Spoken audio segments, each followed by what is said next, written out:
가해자와 피해자로 만나게 되는 친구, 다단계 금융사기에서 쉽게 볼 수 있는 일입니다. 이런 사기는 경제 위기 때마다 사회 문제로 떠올랐습니다. 이번엔 코로나19를 틈타 다시 고개를 들고 있습니다. 청년 실업과 관련한 통계가 계속 역대치를 갈아치우고 있는 상황에서 마치 코로나에 기생하듯 위기의 청년들을 좀먹고 있는 금융사기와 불법 대출에 대해 지금부터 보도합니다. 먼저 여기 세 친구의 사례부터 보겠습니다. 이세누리 기자입니다.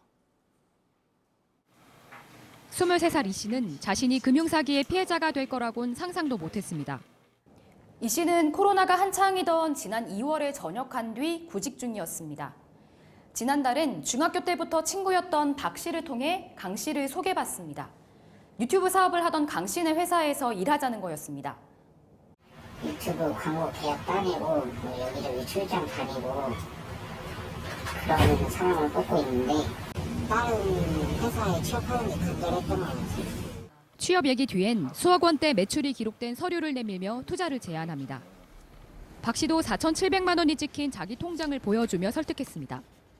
친구가 이런 내용 다 보여주고 확실한 거라고 나한테 사기칠 거라는 생각을 못했던 거예요. 결국 어린 시절에 만든 청약 통장까지 깼습니다.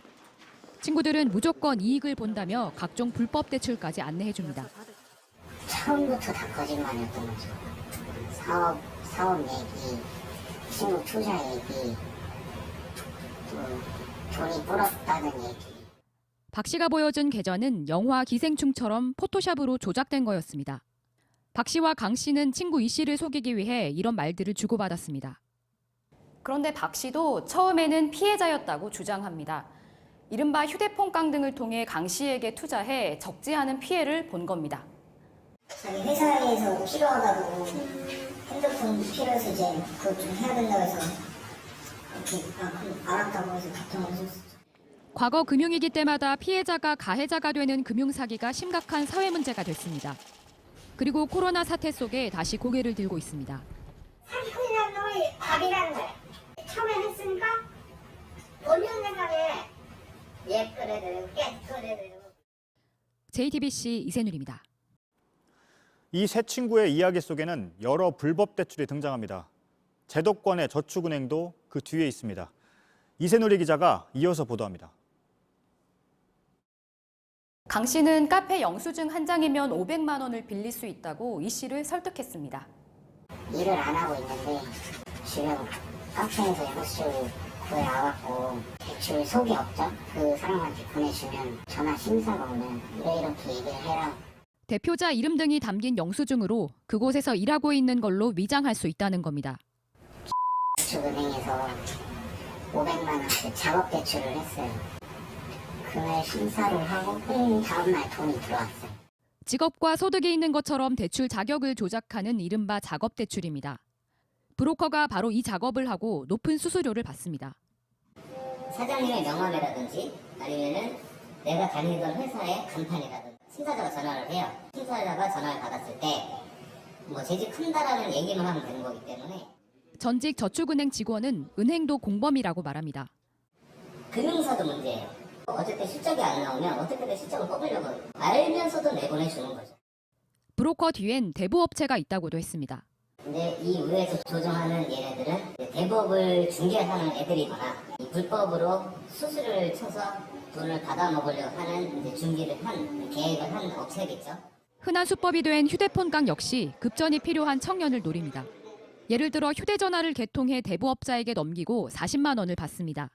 작은 돈을 준 대가로 기계값과 통신비를 수년간 부담하기도 합니다. 실제로 40만 원을 빌리고 270만 원을 부담한 대학생도 있습니다. JTBC 이세누리입니다.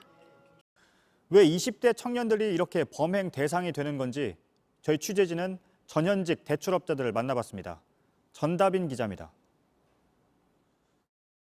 군대 갔다 온 친구들인데 이 문구라든지 아니면 주변의 친구들이라든지 이런 애들 이제 뒤를 듣고 이제 가는 거죠. 다 어리니까 사회에 대해서도 잘 모르고. 전역하고 취업이 간절했다는 이 씨를 떠올리게 하는 대부업자의 말입니다. 취업으로 미끼를 던지고 이를 통해 얻은 개인정보로 몰래 대출을 받습니다. 통장이랑 개인정보만 주면 된대요. 신분증이랑. 알고 보면 대출을 다 받은 거잖아요. 대출이 나오지 모르는 거죠. 다 더신 거죠. 피해자 이름으로 휴대전화를 새로 개통해 이를 은행에 등록합니다. 대출금이 입금됐다, 연체됐다 이런 알림이 피해자에게 가는 걸 막기 위해서입니다. 이런 사실을 알게 됐을 땐 이미 업자는 종적을 감춘 뒤입니다. 6개월 뒤에 연체가 터져갖고 직접 찾아가서 만나보면 죽었거나 행방불명 되거나 이런. 안전하다고 여겨지는 대출 포털은 불법의 온상이라고 주장합니다. 광고를 내기 위해 정식 업체로 등록할 뿐 실상은 상당수가 불법 영업을 한다는 겁니다. 광고를 내기 위해서 이제 사업자를 내는 거죠. 전화 오는 게 이제 진짜 걔네들이 오는 거죠. 보통 일주일에 한 30%. 사채업자의 말이 정말 맞는지 포털에 올라온 업체에 직접 전화를 걸어봤습니다. 보통 정확한 상품을 안내하지 않고 통화가 끝납니다. 그런데 전화를 끊고 몇 분 뒤 다른 번호로 연락이 옵니다. 대출 문의셨죠? 업체가 제한하는 일주일 이자는 30%, 100만 원을 빌리면 한 달의 이자만 185만 원입니다. 연 이자가 아닌 월 이자로 쳐도 185%입니다. 금감원에 따르면 금융포털에 광고하는 업체 중 절반 넘는 곳의 대출 잔액이 0원이었습니다. 드러난 실적 없이 불법 영업만 할 가능성이 큰 업체들입니다. 소액이 필요한 소상공인 등이 타깃이 됩니다. 만나서 200, 300 주는데 없고 보통 50만 원. 만약에 손님이 말한 거랑 틀리면 또 돈까지 얘네들이 이제 출장비라 그래서 돈까지 뺏어와요. 그렇게 작은 돈을 빌렸다가 늪에 빠집니다. 갚고 싶은데 못 갚는 분들이 있을 거 아니에요. 맨날 전화 오고 고달프죠. 식구들한테 연락하고 그러니까. 대부업자들은 벌금만 내면 그만이라며 단속이 무섭지 않다고 했습니다. 2013년부터 2018년까지 대부업 위반으로 재판에 넘겨져 징역형을 받은 비율은 4% 정도였습니다. 대부분이 벌금형 또는 집행유예로 풀려나기 때문에 상당히 이게 솜방망이 처벌이라고. JTBC 전다빈입니다.